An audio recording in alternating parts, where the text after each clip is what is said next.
자, 오늘은 성경 읽기표 진도에 따라서 여호수아 15장 말씀을 가지고 진취적인 신앙인이라는 제목으로 함께 말씀의 은혜를 나누고자 합니다. 제목이 뭐라고요? 진취적인 신앙인. 본문의 배경은 이렇습니다. 오늘 본문은 갈렙이 여호수아에게 기업을 요구하고 여호수아가 허락하자 갈렙이 그 땅을 정복하는 그런 본문입니다. 갈렙이 여호수아에게 이제 기업을 요구하는 거죠. 나에게 이 산지를 달라. 너도 하나님이 이 산지 나에게 준다고 하나님이 말씀하신 거 여호수아야 너도 들었지? 그러니까 이제 이 산지를 나에게 다오. 이렇게 갈렙이 여호수아에게 이야기하고 여호수아가 그래 그러면 그 땅을 니네 집안 땅으로 해라.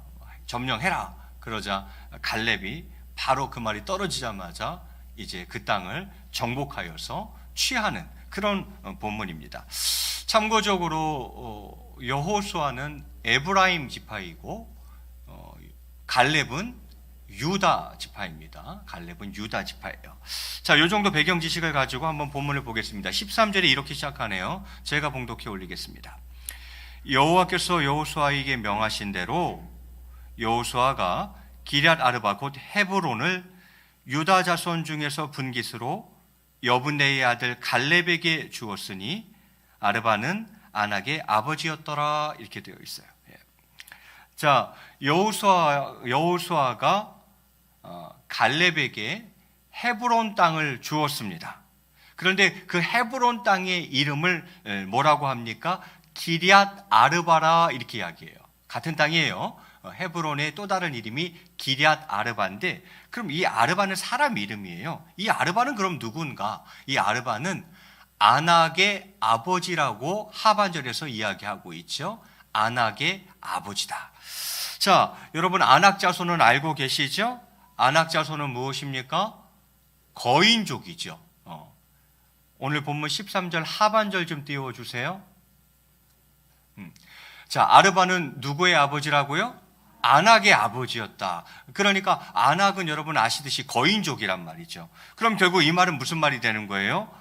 거인족 안악 자손이 살고 있는 그 헤브론 땅을 여호수아가 누구에게 주었다? 갈렙에게 주었다라는 거죠. 차지하기 쉬운 땅이 아니라 이 말이에요. 거기는 안악 자손, 즉 거인족들이 살고 있는 땅이란 말이죠. 그것을 갈렙이 요구했고 여호수아가 갈렙에게 그럼 그 땅 네가 가져라. 그러자마자 바로 정복 전쟁 시작하는 거죠. 갈렙이. 자, 그러면 갈렙이 어떻게 했는가? 14절에 나와 있네요. 14절 말씀을 제가 봉독해 올리겠습니다. 갈렙이 거기서 안악의 소생 그 세 아들 곧 세세와 아히만과 달메를 쫓아내었고 이렇게 되어 있습니다.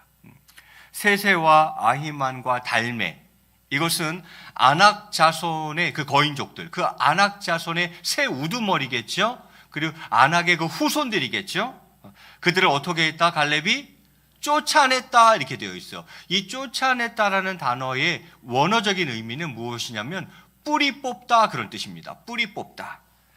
갈렙이 안악 자손을 완전히 진멸해서 그 거인족 안악 자손을 진멸하여 그들이 다시는 그곳에 발붙이지 못하도록 했다 이 말이죠.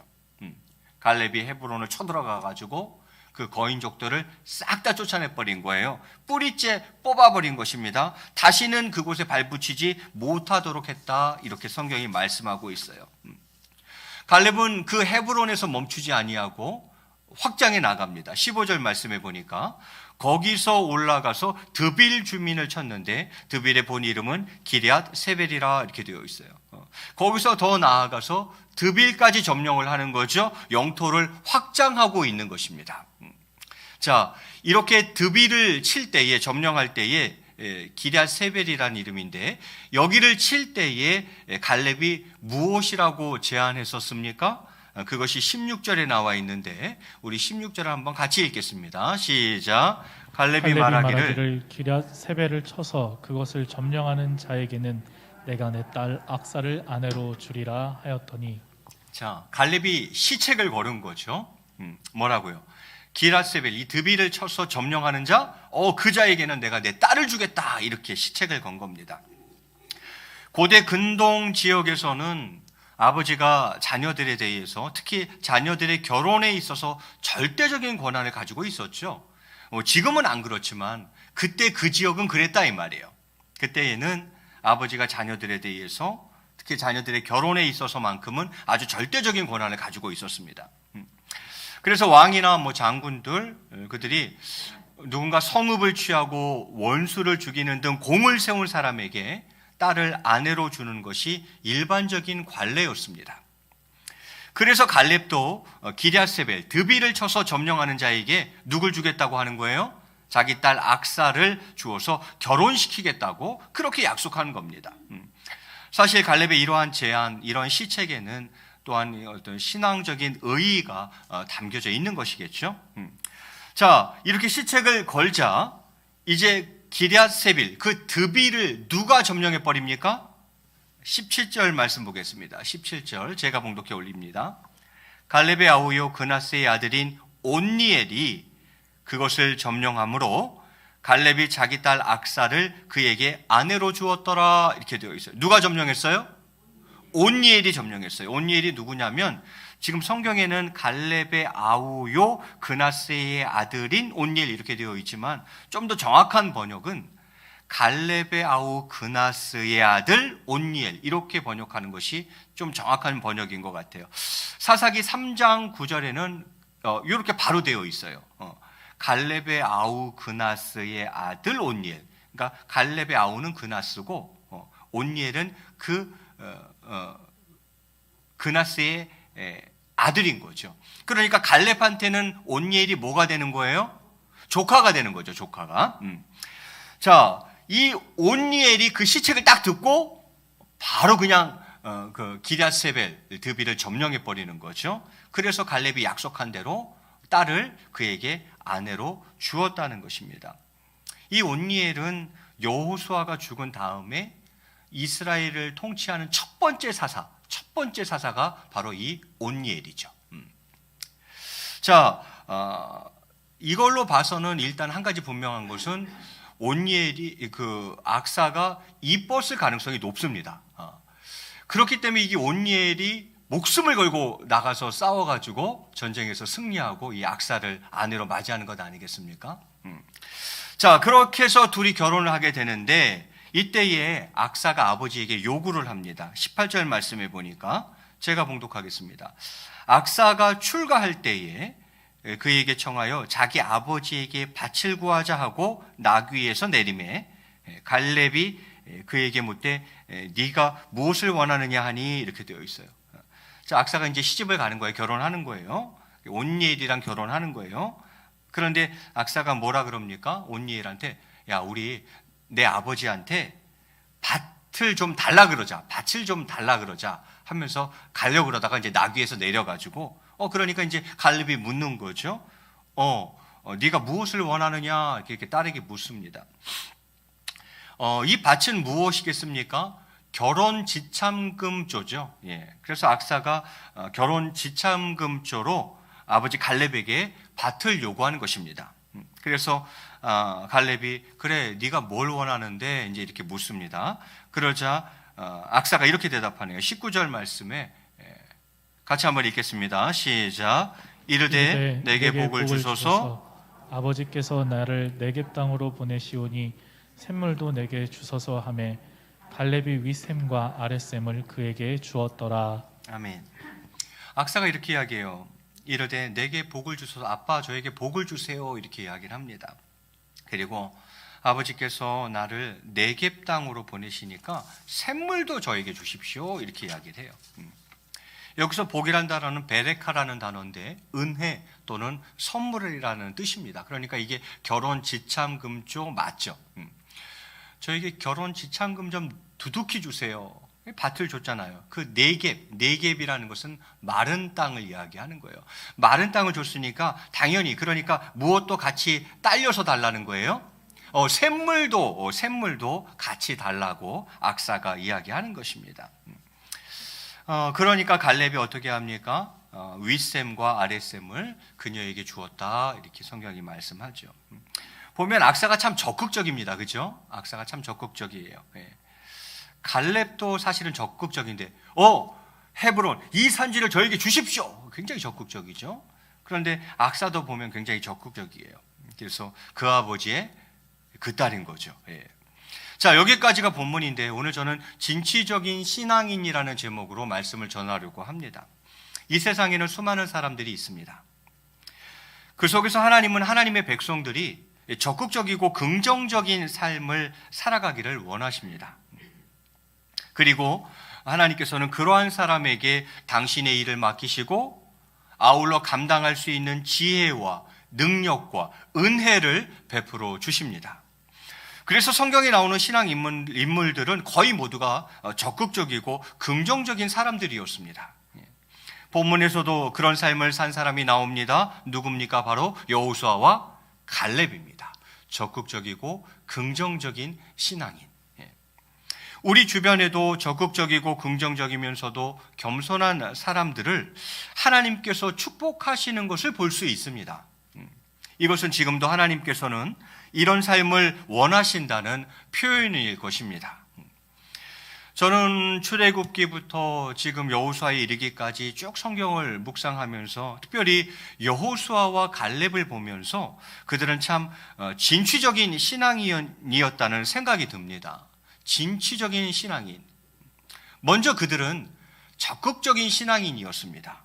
여호수아 14장 12절 말씀에 보면 이렇게 되어 있습니다. 이 구절은 한번 너무 중요한 구절이니까 같이 한번 읽겠습니다. 시작. 그날에 여호와께서 말씀하신 이 산지를 지금 내게 주소서.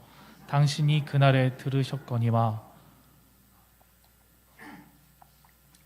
그곳에는 아낙 사람이 있고 그 성읍들은 크고 견고할지라도 여호와께서 나와 함께 하시면 내가 여호와께서 말씀하신 대로 그들을 쫓아내리이다 하니. 아멘. 이거 누가 한 얘기인가요? 갈렙이 한 얘기죠. 갈렙이 한 얘기예요. 그날에 여호와께서 말씀하신 이 산지를 지금 내게 주소서. 당신도 그날에 들으셨거니와 그곳에는 아낙 사람이 있고 거인족이죠.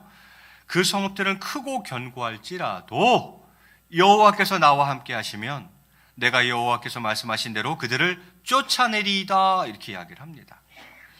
거인족이 있고 성읍들이 크고 견고할지라도 하나님께서 나와 함께 하시면 그들을 쫓아내고 그곳을 점령할 수 있다는 것입니다. 갈렙은 적극적인 신앙인이었습니다. 그는 믿음에 근거한 적극적인 신앙을 가지고 있었습니다. 갈렙은 가나안 정복 전쟁에 있어서도 85세의 고령의 나이임에도 불구하고 최선봉에 서서 활약하는 그런 모범을 보였습니다. 가나안 정복 전쟁 가장 선두에 누가 늘 섰습니까? 갈렙이 섰어요. 갈렙이. 나이 85세에. 그는 적극적인 신앙인이었죠. 믿음에 근거한 적극성을 가지고 있었습니다. 여호수아도 마찬가지죠. 여호수아도 두말할 것 있습니까? 그는 하나님의 말씀에 따라서 비무장으로 난공불락의 요새 철옹성 여리고성을 무너뜨린 것을 여러분도 잘 알고 계실 것입니다. 여호수아가 여리고성을 함락시켰어요. 그때 칼 가지고 갔어요. 창 가지고 갔어요. 방패 들고 나갔어요. 아니요. 비무장으로 갔어요. 비무장으로. 하나님의 말씀에 따라 비무장으로 가서 진짜 난공불락의 요새였죠. 철옹성 여리고성을 함락시킨 사람이 여호수아예요.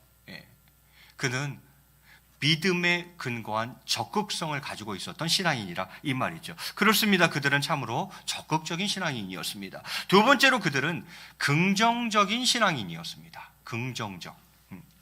과거에 모세의 명을 받아 여호수아와 갈렙을 위시한 12명의 정탐꾼이 가나안 땅을 정탐하고 와서 모세와 이스라엘 백성들 앞에서 보고를 했습니다. 다 아시죠? 네. 여호수아와 갈렙을 제외한 10명의 보고는 그 땅 거민이 우리보다 강함으로 이기지 못할 것이다 라는 것이었죠. 그 땅 거민이 우리보다 강함으로 이기지 못할 것이다 이거였어요. 물론 거짓이 없는 정확한 보고였습니다. 그런데 그 보고에는 빠진 것이 있었습니다. 여호수아와 갈렙에게만 있었던 것이죠. 그것이 무엇입니까? 바로 믿음이었습니다. 그 보고서에는 믿음이 빠져 있었어요. 정확한 보고이기는 하나 믿음은 빠져 있었죠. 10명의 정탐꾼은 거인족인 아낙 자손과 크고 견고한 성벽만 보았지 그곳에 비할 수 없이 위대하신 하나님을 보거나 믿지를 못했습니다. 그것에 비할 수 없이 위대하신 하나님은 보지 못했어요. 믿지 못했어요. 그저 보이는 거인족 아낙 자손과 보이는 크고 견고한 성벽만 봤죠. 그러나 여호수아와 갈렙에게는 위대하신 하나님을 보는 믿음에 근거한 긍정적인 눈이 있었기 때문에 아낙 자손과 성읍들이 아무리 크고 강하다 할지라도 하나님보다는 약하다는 것을 알았습니다. 하나님께는 능치 못할 일이 없기 때문입니다. 하나님은 능치 못하실 일이 없으시기 때문입니다. 이것이 바로 여호수아와 갈렙이었어요. 우리 주변에는 언제나 두 종류의 사람이 있습니다. 하나는 무엇입니까? 항상 눈에 보이는 대로만 보고 쉽게 절망하고 비관함으로써 불가능만 생각하여서 하나님의 축복을 받지 못하는 사람들. 이런 사람들은 무엇을 하더라도 결국 실패할 수밖에 없습니다. 항상 눈에 보이는 대로만 보는 거죠. 그것만 보고 쉽게 절망하고 비관하는 거죠. 할 수 없다고 생각하는 거예요. 불가능만 생각하는 거죠. 그래서 하나님의 축복을 받지 못하는 사람들. 무엇을 하면 성공하겠습니까? 이런 사람들은 무엇을 하더라도 결국 실패할 수밖에 없습니다. 그러나 믿음을 가진 사람들은 하나님을 봅니다. 하나님의 능력과 하나님의 말씀, 그 약속해 주신 말씀, 그 말씀과 하나님의 은혜를 봅니다. 솔직히 이스라엘 백성들이 자기들의 힘으로 살아왔고 자기들의 힘으로 광야를 통과해서 약속의 땅 가나안까지 온 것이 아닙니다. 이스라엘 백성들이 자기들의 힘으로 살아왔어요? 자기들의 힘으로 광야를 통과했어요? 자기들의 힘으로 약속의 땅 가나안까지 온 것입니까? 아닙니다. 하나님께서 만나로 메추라기로 반석의 샘물로 먹여주셨고 신발과 의복이 해지지 않게 하셨고 불기둥과 구름기둥으로 인도해 주셨고 홍해를 가르시고 요단강을 가르시고 대적들을 물리쳐 주심으로 말미암아 지금까지 여기까지 온 것 아닙니까? 여러분 말이 됩니까? 무슨 하늘에서 먹을 음식이 내려와요? 광야 40년 동안 어떻게 신발이 헤어지지 않고 의복이 해지지 않을 수가 있습니까? 이게 말이 됩니까? 불기둥과 구름기둥은 또 뭐고 어떻게 바다가 갈라지고 강이 갈라집니까? 지금까지 온 것은 저들의 힘이 아니라 하나님께서 함께해 주셨기 때문이었습니다. 자, 그러면 하나님께서 지금까지 함께 하셔서 불가능을 가능하게 해주셨으니 앞으로도 가능하게 해줄 것이라고 믿어야 하는 것 아닙니까? 그렇잖아요. 하나님이 지금까지 함께 하셔서 불가능을 가능하게 해주셨으니 앞으로도 가능하게 해주실 것이라고 믿어야 하는 것은 당연한 것 아닙니까? 그런데 믿음이 적은 사람은 상황과 환경만 보고 하나님을 보지 못합니다. 오로지 보이는 문제 때문에 두려워합니다. 그래서 사도 바울은 이렇게 말했던 거죠. 오늘 마지막 말씀입니다. 고린도 후서 5장 7절 말씀. 뜻을 잘 생각하시면서 우리 한번 같이 읽겠습니다. 시작. 이는 우리가 믿음으로 행하고 보는 것으로 행하지 아니함이로라. 사도 바울이 이야기합니다. 뭐라고요? 우리는 보는 것으로 행하지 않아. 보는 것으로 행하지 않아. 그럼 우리는 무엇으로 행해요? 우리는 믿음으로 행해. 이게 믿음이죠. 보는 것, 보이는 것, 그것으로 행동하지 않는다는 거죠. 믿음으로 행한다는 거예요. 긍정적인 믿음을 가진 사람은 문제도 보지만 하나님도 봅니다. 문제를 안 보는 게 아니에요. 믿음의 사람이라고 장님입니까? 왜 안 보이겠어요? 왜 안 보겠어요? 팩트, 사실 다 봅니다. 현실 봅니다. 바보예요? 다 보지요. 장님이에요? 상황, 환경 다 봅니다. 근데 믿음의 사람이 뭐가 틀린 줄 아세요? 그것도 보지만 하나님도 본다는 거예요. 믿음이 없는 사람은 그것만 보는 거고, 믿음 있는 사람은 그거 다 봅니다. 똑같이 다 봅니다. 그런데 하나님도 보는 거예요. 그리고 이야기하죠. 상황과 환경보다 하나님이 크시다고 이야기하는 거예요. 그 하나님을 신뢰함으로 행하는 자를 우리는 믿는 자다, 이렇게 이야기하는 거죠. 적극적이고 능동적이고 긍정적인 여호수아와 갈렙에게는 사실은 어렵고 힘든 일이 많았습니다. 많았어요. 하지만 이것이 하나님께서 기뻐하시는 자의 모습인 것입니다. 자, 마지막으로 그들은 겸손한 신앙인이었습니다. 목사님, 적극적인 거 또 긍정적인 거는 사실 타고난 기질이나 성격 아닙니까? 타고나기를 적극적으로긴 성격으로 타고났고, 타고나기를 천성적으로 타고나기를 기질 자체가 긍정적인 사람이 있고, 타고나기를 좀 소극적으로 타고나고 조금 부정적인 기질이 있는 사람도 있는 건, 이건 타고난 기질과 성격 아닌가요?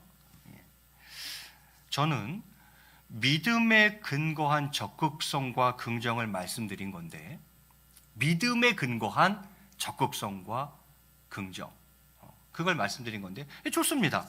제가 100분 양보하겠습니다. 그러나 겸손은 타고난 기질이나 성격이 아니라 인격인 것입니다. 적극적이고 긍정적이든 소극적이고 부정적이든 겸손은 해야 하는 것입니다. 겸손은 해야 되는 거예요. 이 겸손은 기질이나 성격 문제가 아니라 이것은 인격의 문제이기 때문인 거죠. 반드시 겸손해야 됩니다. 우리 주님은 높고 빛난 하늘 보좌를 버리시고 낮고 천한 이 땅의 죄인인 저희들을 찾아오셨습니다. 겸손하신 거죠. 낮아지신 거죠. 또한 친히 제자들의 발을 씻어 주셨습니다. 목에 힘주고 버티어 서서 나만 알아주기를 원하는 교만한 모습은 주님을 닮은 제자의 모습이 아닙니다. 남을 나보다 낮게 여기고 존경하는 마음을 가져야 합니다. 남을 나보다 낮게 여기고 존경하는 마음을 가져야 합니다. 겸손한 믿음을 가져야 합니다. 그저 목에 힘주고 버티어 서서 나만 알아주기를 원하는 교만한 모습은 절대 주님의 제자의 모습은 아닌 거죠. 사실 적극적이고 능동적인 사람 중에는 가끔 교만한 사람들이 있습니다. 적극적인 거 좋아요. 적극적인 거 아주 좋아요. 긍정적인 거 아주 좋아요. 그런데 그러한 사람들 가운데에는 가끔 교만한 사람들이 있습니다. 그런데 적극적이고 긍정적인데 거기다 겸손하기까지 하다? 이건 뭐 말할 것도 없이 정말 금상첨화인 거죠. 금상첨화죠. 얼마나 좋습니까? 믿음에 근거한 적극성을 가지고 있어요. 타고난 성격이나 기질이 적극적인 사람이 아니에요. 믿음에 근거한 적극성을 가지고 있고 믿음에 근거한 긍정을 가지고 있어요. 그래서 조금 교만할 줄 알았더니만 아니 거기다 겸손을 하기까지 하네? 이건 뭐 말할 것도 없죠. 이건 정말 금상첨화인 거죠. 그렇습니다. 겸손한 신앙인이어야 합니다. 이제 말씀을 맺을까 합니다. 하나님께서 사용하시는 사람은 적극적이고 긍정적이고 겸손한 사람임을 알아야 합니다. 믿음에 근거한 적극성 뭡니까? 가나안에 들어가자. 들어가자. 이 산지를 내게 주소서. 다 적극성이죠. 가나안 땅에 들어가자. 왜 들어가자? 이 산지 헤브론 거인족 이 산지를 내게 주소서. 적극성입니다. 믿음에 근거한 긍정 무엇입니까? 아니다. 하나님이 함께 하시면 이길 수 있다. 이길 수 있다. 긍정하는 거죠. 믿음의 근거에서. 아니다. 들어가자. 그리고 하나님이 함께 해주시면 우리가 이길 수 있어. 라는 이 긍정 말이죠. 그리고 겸손까지. 하나님의 축복은 이렇게 믿고 바라는 자들에게 주어지는 것입니다. 사랑하는 성도 여러분, 혹시 복을 그것밖에 못 받는 이유가 있다고 생각해 보진 않으셨습니까? 혹시 복을 고작 그것밖에 못 받는 이유가 있을 수도 있겠다라는 생각 한번 해본 적 없으십니까? 여호수아와 갈렙은 하나님의 놀라운 은혜와 축복을 받았어요. 믿음의 근거한 적극성과 그 긍정과 겸손함까지. 결국 그들은 하나님의 놀라운 은혜와 축복을 받았죠. 목사님, 그들이 복을 받았다는 것을 무엇으로 설명하시겠습니까? 출애굽 1세대 가운데에는 가나안 땅에 들어간 사람은 여호수아와 갈렙 딱 두 사람밖에 없어요. 무슨 증명이 더 필요합니까? 그들은 분명히 하나님의 은혜와 축복을 받은 사람들이에요. 여러분은 어떠십니까? 내가 복을 요것밖에 못 받는 이유가 있을 수 있겠다라는 생각 한 번도 안 해보셨습니까? 아니, 사실은 목사님 저 복 받고 있는데요. 아니, 하나님이 주실 복은 원래 이만큼이었거든. 근데 내가 요만큼밖에 못 받고 살아가고 있는 거지. 그 이유가 있지 않을까 하는 생각 안 해보셨냐 이 말이죠. 혹시 소극적이진 않으십니까? 믿음에 근거한 적극성을 가지고 계십니까? 혹시 너무 부정적인 마인드 아니십니까? 믿음에 근거한 긍정적인 마인드를 가지고 계십니까? 혹시 교만한 것은 아닙니까? 대놓고 교만한 사람이 어디 있겠어요? 그런데 은근히 교만한 거죠. 혹시 은근히 교만하지 않으십니까? 겸손하십니까? 말씀을 맺을까 합니다. 이 시간 간절히 바라기는 저와 여러분이 진취적인 신앙이 되기를 원합니다. 적극적이고 긍정적이고 겸손한 신앙인이 되어서 여호수아와 갈렙처럼 하나님께서 주시는 축복을 다 받아 누리며 살아가는 저와 여러분이 꼭 되시기를 주님의 이름으로 간절히 축원드리겠습니다. 우리 앞뒤적으로 한번 인사하시겠습니다. 진취적인 신앙인이 됩시다.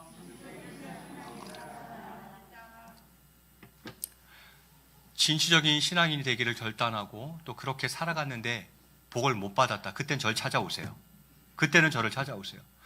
목사님, 정말 저 원래 적극적인 사람 아니거든요. 근데 믿음의 근거에서 내가 적극적으로 살고 또 저 약간 삐딱한 사람이거든요. 그런데 그거 내버리고 믿음의 근거에서 긍정적인 마인드를 가지고 살고 제가 한없이 교만해질 수 있는 사람인데 그 교만을 내려놓고 겸손히 살았는데도 쪽박 찼네요. 하나님의 은혜와 축복 못 받아내요. 그러면 절 찾아오세요. 이유가 있는 거 아니겠습니까? 여러분이 꼭 진취적인 신앙인이 되어서 이왕 준비된 은혜, 하나님 예비하신 그 축복 다 받아 누리며 살아가는 복된 가정 되시기를 다시 한번 주님의 이름으로 간절히 축원드리겠습니다.